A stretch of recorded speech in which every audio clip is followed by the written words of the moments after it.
Bonsoir, très bon vendredi les amis. 6 minutes sport avec Betclic s'installe chez vous pour parler simplement sport. Vous connaissez désormais la formule, faites tourner le chrono, on démarre maintenant. Dans l'actu ce vendredi, le Cameroun a un nouveau sélectionneur. Marc Brice est le nouveau sélectionneur du Cameroun. Il remplace au poste Rigobert Song, démis de sa fonction en février dernier suite au fiasco de la CAN. Sauf qu'aux dernières nouvelles, la nomination du technicien belge semble n'avoir pas ravi la FECAFOOT qui, dans un communiqué, s'est dit étonné d'un tel choix non seulement, mais également d'une telle démarche contraire au texte en vigueur. Nul doute que Samuel Eto'o, qui n'a pas sa langue dans sa poche, montera au créneau pour clarifier toute cette situation. Dans l'actu toujours, les nommés pour le prix Foé sont connus. Ils sont au total 11 joueurs de 8 nationalités qui lorgnent avec beaucoup de plaisir le trophée Marc-Vivien Foé qui récompense le meilleur joueur de la Ligue 1 depuis 2009. Il s'agit de Chancel Mbemba, le tenant du titre, qui aura à cœur de faire un back-to-back, même si ses prestations au sein du club phocéen cette saison sont moins abouties. Et puis il y a aussi son coéquipier Pierre-Emerick Aubameyang qui veut traîner le trophée pour la deuxième fois depuis 2013. Et puis dans la liste, nous avons deux Ivoiriens, l'attaquant du Stade de Reims, Oumar Diakité, et puis le défenseur de Monaco, Wilfried Sengo. On dira « Allez les éléphants !»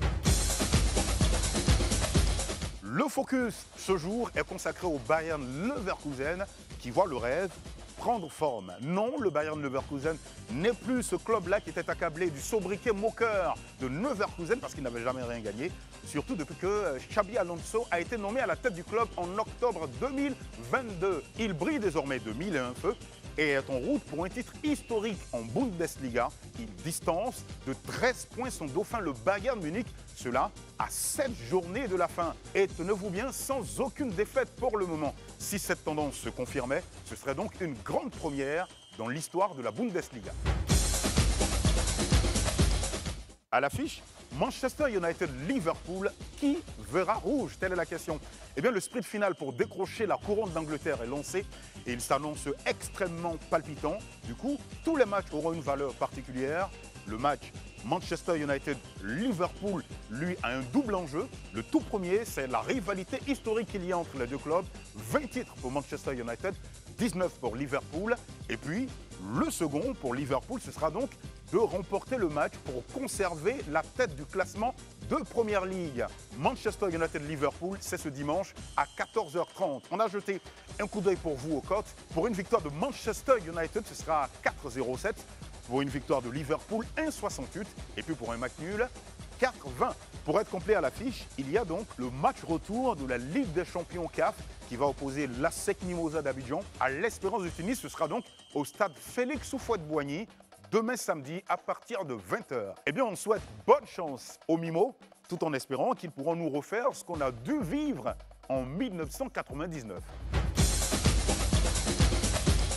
Dans l'Expresso, nous nous intéressons au championnat ivoirien de Vaucotruyenne qui ouvre ses portes le samedi 13 avril prochain à Bobo Baoulé pour la première phase de sa compétition. Les catégories concernées sont donc les hommes, les dames, les filles et les garçons. Et donc 300 athlètes sont attendus ce jour pour jauger de leur capacité à combattre selon les règles édictées par l'art martial vietnamien. Rappelons simplement les amis que le Vaucotruyenne est le regroupement de tous les arts martiaux traditionnels vietnamiens.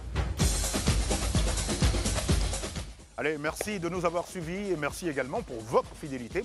On se retrouve lundi. D'ici là, gardez le rythme. Salut!